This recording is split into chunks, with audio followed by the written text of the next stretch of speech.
Good morning from Fast Company. Here's our daily look into what's driving today's creative business leaders. Isaac, 33, has been a mid-level software development engineer at a big tech firm for 4 years and noticed entry-level job postings dropping at his workplace at the start of 2025. The work, however, didn't vanish with them. Tasks once handled by junior engineers, like writing and testing code, fixing bugs, and contributing to development projects, were absorbed by senior staff, often with the assumption that AI would make up the difference. And while AI has sped up the velocity of shipping code and features, there are fewer people to do tasks like designing, testing, and working with stakeholders, which AI has zero grasp on. The cracks have been hard to ignore. Seniors are burning out, and when they leave, there's no rush to replace them because the AI will do it, Isaac says. Worried that he'll become the next strung-out senior, he's looking for his exit, ideally at a smaller tech firm. Isaac spoke to Fast Company under a pseudonym to avoid possible retaliation.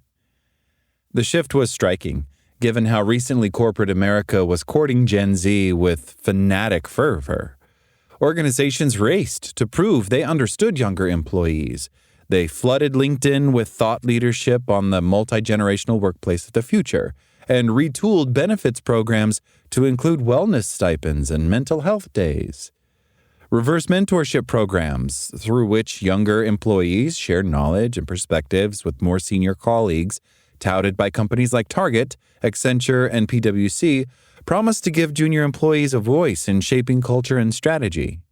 Some firms even brought Gen Z voices into the boardroom. Yet now, in the case of firms like Isaac's, entry-level workers, once heralded as essential to innovation and growth, are struggling to get a toe, let alone a foot, in the door. Internships, starter jobs, and junior roles, the indispensable on-ramps to white-collar careers, have been evaporating for several years due to cost pressures and post-pandemic belt-tightening.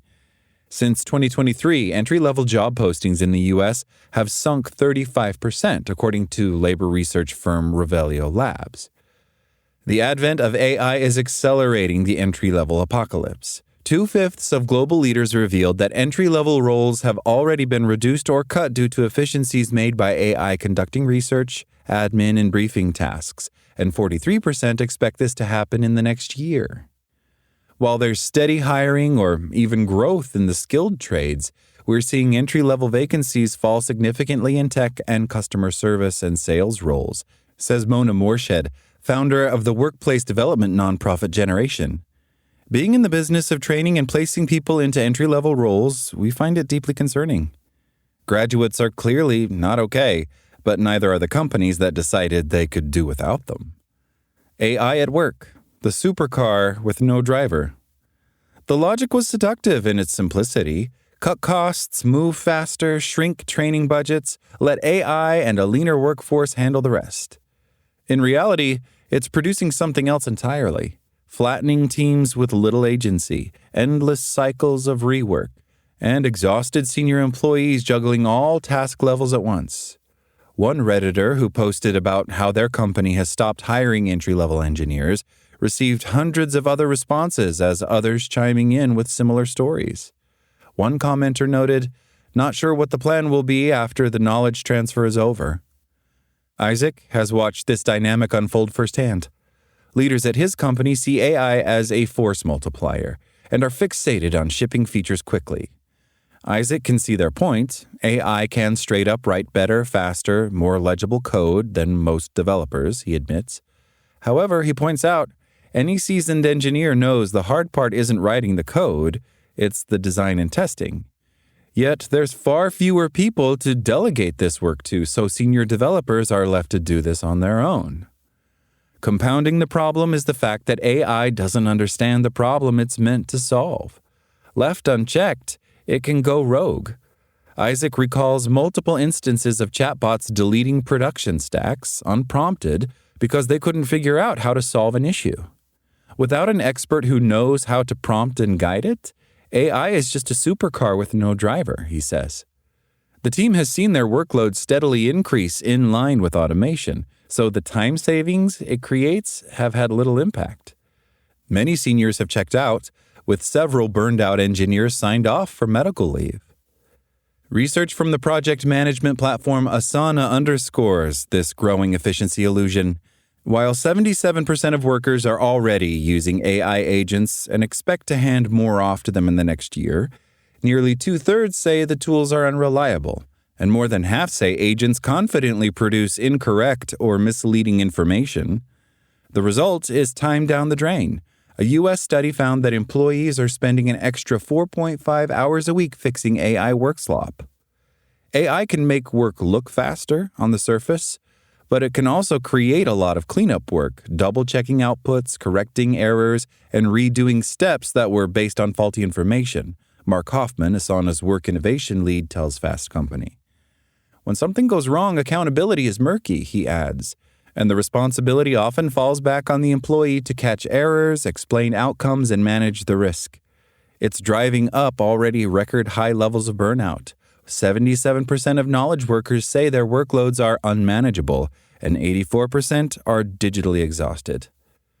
When errors slip through, the consequences are costly and embarrassing. 3/4 of Americans report at least one negative consequence from poor AI outputs, including work rejected by stakeholders, 28%, security incidents, 27%, and customer complaints, 25%. In October, Deloitte was forced to refund the Australian Department of Employment and Workplace Relations after a report was found to contain AI hallucinations and work slop. In the past, newbie consultants would have handled tasks such as this. However, notably, Deloitte cut its graduate cohort by 18% and slashed hundreds of early career roles earlier that summer. The demographic time bomb. Not only are workloads increasing, by hollowing out their junior ranks, businesses are putting themselves squarely in the path of a slow-burning demographic time bomb as seniors begin to retire in record numbers. From 2024 to 2032, 18.4 million experienced workers aged 55 to 64 with post-secondary education are expected to retire, but only 13.8% younger workers, currently aged 16 to 24, are entering with equivalent qualifications. Even in an AI-powered economy where certain jobs will be automated, companies still need humans with judgment, context, institutional, and sector-specific insight. Yet plenty are making moves, at least for today, to wipe out the training ground that turns beginners into experts. Mohut, an entry-level recruitment marketing expert and director of consulting at recruitment marketing agency HireClicks, has watched clients scale back or abandon entry-level hiring, citing AI-aided workflows and economic uncertainty. Hutt points to the less visible fallout within organizations beyond damaging the talent pipeline. It's human nature to want to help, she says. When there's no release valve of training juniors, it creates friction everywhere. For middle and senior management, delegating, teaching, and watching someone grow is a reward for the experience. Research consistently shows that sharing knowledge and mentoring improves motivation, boosts psychological well-being, and reduces burnout among experienced employees. With no one to train or teach, disengagement spreads, eroding a workforce where most people have already checked out. Being AI savvy and being prepared for the demographic cliff aren't mutually exclusive. Organizations can build pro-worker environments where employees are augmented with AI without hollowing out their future talent pipelines.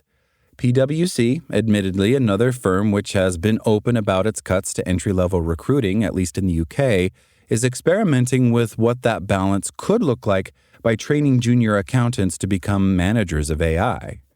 Entry-level employees gain early exposure to leadership and accountability, while the firm builds a cache of managers that are fluent in both human judgment and machine output.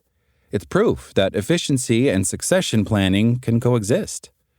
This matters because disappearing entry-level jobs aren't just a problem for the corporate workforce. It will be a societal crisis, too. A functioning society depends on younger generations steadily taking over from older ones. AI might be able to write the code, but without people trained to guide it, question it, and eventually replace their elders, there will be no one left to keep the lights on. That's all today from Fast Company. Talk to you tomorrow.